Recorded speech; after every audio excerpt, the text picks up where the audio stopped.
On a chilly February afternoon in Wenatchee, Washington, 17-year-old Mackenzie Cowell walked out the back door of her beauty school for what should have been a short break.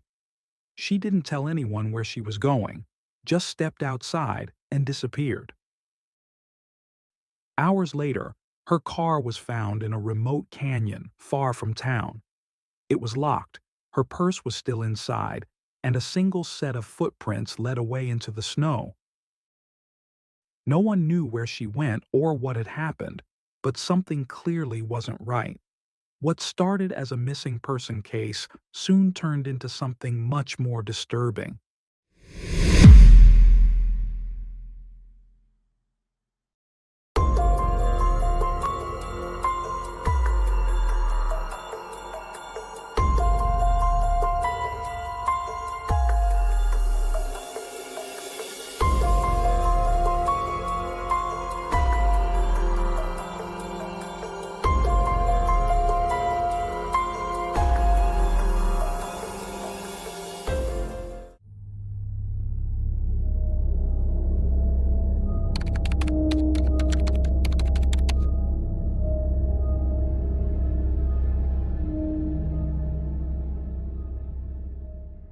In the quiet town of Wenatchee, Washington, 17-year-old Mackenzie Cowell was known as a vibrant and hard-working young woman with a bright future ahead of her.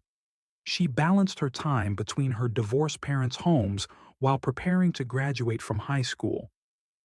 On top of her academic workload, Mackenzie was pursuing her dream of becoming a hairstylist by studying at the Wenatchee Academy of Hair Design. Her life was a full one, marked by early mornings, long days, and evenings spent dancing with her school's performance group, the Applettes, or modeling in local events. Mackenzie had also endured her share of challenges, including years of teasing due to a noticeable underbite, a feature she hoped to correct with surgery. Despite this, she faced the world with resilience, her growing confidence admired by friends and family alike. Her father often spoke of her relentless drive and determination. Each day began before dawn and didn't end until well into the evening. At the time, Mackenzie was in a relationship with Joaquin Velocano, and the pair were nearly inseparable. Life seemed to be falling into place perfectly until the events of February 9th, 2010, shattered everything. That evening, Mackenzie had plans for dinner with her father, Reed Cowell. It was supposed to be a rare moment of pause in her packed schedule. When she failed to call after school as she usually did, Reed's concern quickly turned into dread. By 8 p.m., just as her family was preparing to report her missing, the police called first. Mackenzie's car, a 2000 Pontiac Grand Prix, had been discovered abandoned on a remote stretch of Pitcher Canyon Road, a location miles away from the academy and one few had any reason to visit. The setting was ominous, isolated, dark, and covered in snow. The car was locked, but inside were her purse and some clothing. Missing, however, were her phone, debit card, and keys. Only a single set of footprints trailed away from the vehicle, suggesting she had been alone at the time it was left there. The search for Mackenzie began immediately. Bloodhounds, helicopters, and volunteers combed the steep and rugged terrain near where her car had been found, but with no success. The case was labeled an endangered missing person, but not enough to trigger an Amber Alert. The community, and eventually the nation, took notice. Mackenzie's face appeared across news stations, and the FBI assigned agents to support local detectives. Everyone wanted answers, but nothing made sense. Mackenzie had no history of running away. She was popular, responsible, and deeply connected to her family and community. Surveillance footage from the Beauty Academy offered a narrow window into her final known movements. At around 3 p.m., Mackenzie was seen walking out the back door after telling classmates she was taking a short break. About 40 minutes later, her boyfriend received a casual message, "Hey, what's up?" But after that, her phone went silent. That text would be the final digital trace she left behind.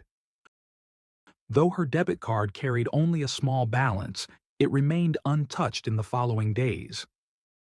Then, witnesses began to come forward. Several residents near Pitcher Canyon reported seeing a tall, slim man with dark hair and a long coat walking alone near the area where Mackenzie's car was later found. This sighting, between 4:30 and 5:30 p.m., matched the estimated time her car may have been abandoned.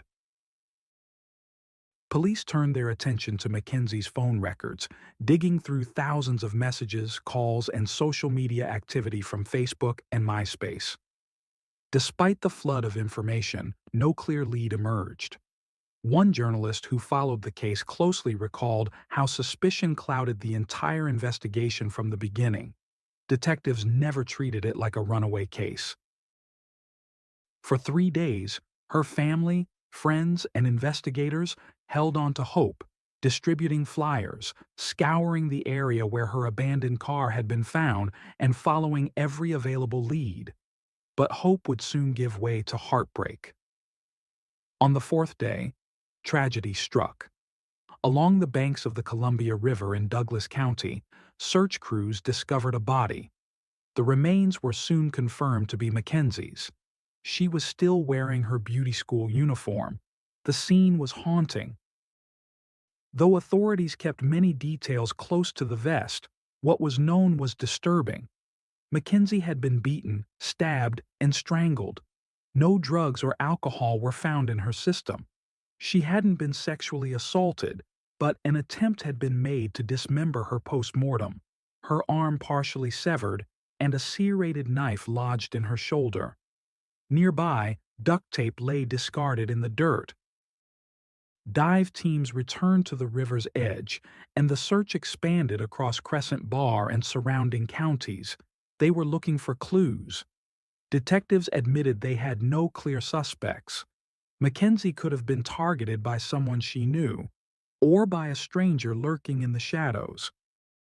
Her death stunned the community.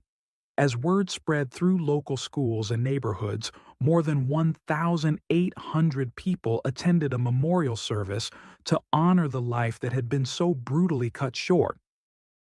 The FBI deepened its involvement, and a dedicated task force was formed to assist in the case. Investigators began their process the way they often do, by looking close to home. Mackenzie's boyfriend, Joaquin Velocano, and her mother's boyfriend, Joey, were both questioned. Though Joaquin was shaken and reportedly failed a polygraph question about whether he knew who killed Mackenzie, he was ultimately ruled out. Joey had reportedly argued with Mackenzie the day before she vanished, but no evidence tied him to her death. As weeks turned into months, investigators chased lead after lead. One tip came from a woman named Liz Reed, a former drug user turned police informant. She claimed to have seen a video of Mackenzie being murdered, a so-called snuff film, and accused two men, Sam and Emmanuel, of being involved. Liz even handed police a ring she said belonged to Mackenzie, allegedly retrieved from the murder scene. However, no one from Mackenzie's circle recognized the ring, and the story began to fall apart. Liz later withdrew her claims, insisting she had spoken out of fear of being wrongly charged. Despite this setback, investigators pressed forward. They followed over 750 tips and conducted more than 800 interviews. DNA samples were taken from dozens of individuals. Still, nothing led them to the person responsible. Mackenzie's mother remained silent for months, respecting the integrity of the investigation. But as time wore on with no answers, she decided to speak publicly, pleading for anyone with information, no matter how insignificant it seemed, to come forward. Her televised message was raw and desperate. "We were asked not to speak, but the only thing worse than losing your child is not seeing justice." The case took a turn when a new informant came forward. Theo Keyes, writing from prison, provided a name: Christopher Wilson. A former friend of his, Wilson had once violently choked a woman at a party without provocation, only to stop and behave as if nothing had happened. Wilson was 29 years old and had studied at the same cosmetology academy as Mackenzie. He also lived just blocks from the school. Those who knew Christopher described him as quiet, polite, but strange. Digging deeper, investigators learned he had a fascination with death and serial killers, a troubling detail in light of the brutal nature of Mackenzie's murder. With this new name on their radar, detectives would soon discover that the answers they had been searching for might have been hiding in plain sight all along.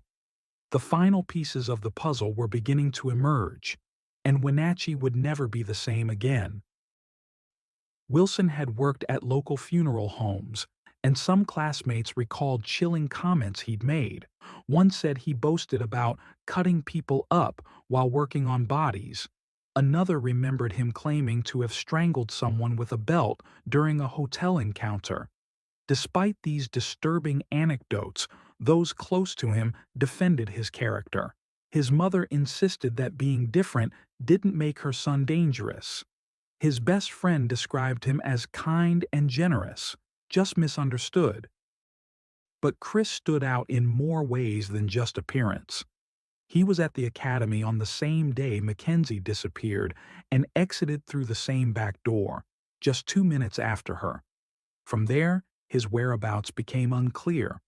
While he exchanged a few texts with his ex-girlfriend, no one could verify where he had been that afternoon. He had no criminal history, and when police questioned him, he denied knowing Mackenzie at all. He even agreed to provide a DNA sample. That would prove to be a critical mistake. DNA recovered from a piece of duct tape found near Mackenzie's body matched Wilson. The remote location where her body was discovered made it highly unlikely this was a mere coincidence. When confronted with the DNA match and asked if he had ever been near that area, Chris denied it entirely. Upon hearing that his DNA had been identified at the scene, he asked for a lawyer. The interview ended there. Investigators noted the striking parallel between Chris's obsession with Dexter, a character who dismembers his victims, and the post-mortem injuries found on Mackenzie's body. That, along with the DNA match and the suspicious timing of his departure from the school, was enough to make an arrest. After 8 long months of uncertainty, police arrested Christopher Wilson at the apartment beneath a local salon where he lived. Though he had no relationship with Mackenzie beyond attending the same school, and had even attended her memorial service, comforting friends, he was now in custody, accused of killing her. As detectives searched his apartment and devices, the case grew darker still. A large, discolored patch of carpet tested positive for Mackenzie's blood, disproving Chris's claim that the stain had come from spilled water. Authorities now knew she had been killed in his home, yet how she got there remains a mystery. Mackenzie's father insisted his daughter would never go anywhere with someone she didn't trust. Did they have more interaction at school than anyone realized? Was she tricked or coerced? No one could say for certain. Then came another shocking development. Police arrested 22-year-old Tessa Maria Skylman, a friend of Chris Wilson, on charges of first-degree rendering criminal assistance and obstructing a public officer. Photos retrieved from Chris's computer showed Tessa posing over the same spot on his apartment floor where Mackenzie's blood had been found. Tessa claimed she didn't know about the stain and was simply being photographed by Chris. But video evidence painted a different picture. In one clip, Chris could be heard asking Tessa whether the apartment looked clean. Her response, "Clean considering?" "Yeah, it's clean considering," was unsettling. The footage even zoomed in on the exact spots where Mackenzie's blood was later identified. Tessa said the video was related to Chris's move out and his desire to get his deposit back. While she was arrested and posted bond, Tessa was never formally charged with a crime. Her involvement remains one of the most perplexing elements of the case. Christopher was held on a $1 million bond and pleaded not guilty to the charges. His appearance in the courtroom drew an emotional crowd. His mother wept as he entered, and several of his supporters remained adamant about his innocence. Among them were young women who had known Wilson personally and couldn't believe he was capable of such brutality. But to Mackenzie's friends and family, the doubt surrounding Wilson's guilt felt like a cruel denial of the tragedy they had endured. Robin Jones, a close friend of Mackenzie, reminded the public of who the real victim was. Mackenzie had not asked to be abducted, murdered, and discarded by the Columbia River. She was a vibrant teenager full of life and potential. Investigators continued working, submitting more evidence to the lab and questioning people from Wilson's circle. Yet one thing still eluded them: a motive. Some close to the case speculated that Mackenzie had simply been easy prey for someone disturbed. As the legal battle escalated, Wilson's defense team, led by well-known attorney John Henry Brown, whose former clients included the infamous Ted Bundy, worked aggressively to exclude key elements from the trial. A judge eventually ruled that prosecutors could not introduce Wilson's work at local funeral homes or mention his Hannibal Lecter tattoo. The defense also floated conspiracy theories, suggesting law enforcement had planted Mackenzie's blood in Wilson's apartment. They resurrected the abandoned theory involving Sam and Emmanuel, the two men previously accused by informant Liz Reed. Chris's mother supported these claims, convinced her son had been framed. The defense highlighted that no DNA evidence tied Wilson to Mackenzie's car or to the knife found in her body. They also questioned the validity of the ring Liz had claimed belonged to Mackenzie, citing poor quality photos and a lack of recognition from Mackenzie's loved ones. Despite these efforts, prosecutors felt increasingly confident. Wilson's charges were upgraded to first-degree murder, based on the belief that Mackenzie's death was premeditated. If convicted, he faced up to 26 years in prison. In April 2011, a plea deal was offered, 6 years for a manslaughter charge. But Wilson initially declined, maintaining his innocence. Many were shocked. Given the weight of evidence and potential sentence, the offer had seemed unusually generous. As the trial neared, Wilson changed course. He asked to accept the plea, citing results from jury surveys suggesting he would not receive a fair trial. But the 6-year deal was no longer on the table. Mackenzie's family also requested that Wilson write a formal statement acknowledging what he had done. In court, Wilson read, "This is my statement. I also did recklessly cause the death of Mackenzie Cowell by strangulation and by stabbing her with a knife." When asked if this was true, he responded, "Yes."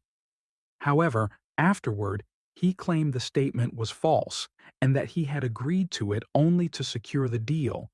He still insisted he had been set up. Ultimately, Wilson pleaded guilty to first-degree manslaughter, first-degree robbery for stealing Mackenzie's phone, and assault in an unrelated case. In May 2012, he was sentenced to over 14 years in prison, receiving credit for time already served. In a deeply emotional moment after the hearing, Mackenzie's family and Wilson's family embraced one another, exchanging apologies. In a case filled with heartbreak, the gesture was a rare moment of compassion. Wilson later attempted to withdraw his guilty plea through the Washington Court of Appeals. His appeal failed. Years passed. And in late 2023, after serving 11.5 years, Christopher Scott Wilson was released from prison at the age of 43. Mackenzie Cowell never lived past 17. Yet in those short years, she left a legacy of determination, kindness, and tireless ambition. Her bedroom remains almost untouched, a quiet shrine to the life she was building. Her father, Reed Cowell, keeps a wind chime outside their home. When it stirs in the breeze, he says it's like hearing his daughter speak again. "You are my special gift from God," he says. "You will never leave my heart."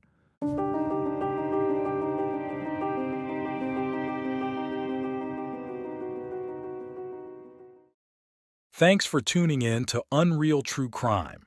If you're intrigued by mysteries from around the world, check out our new channel, Latin Crimes, where we dive into the gripping true crime stories of Latin America. Don't miss out. Subscribe now for more thrilling investigations.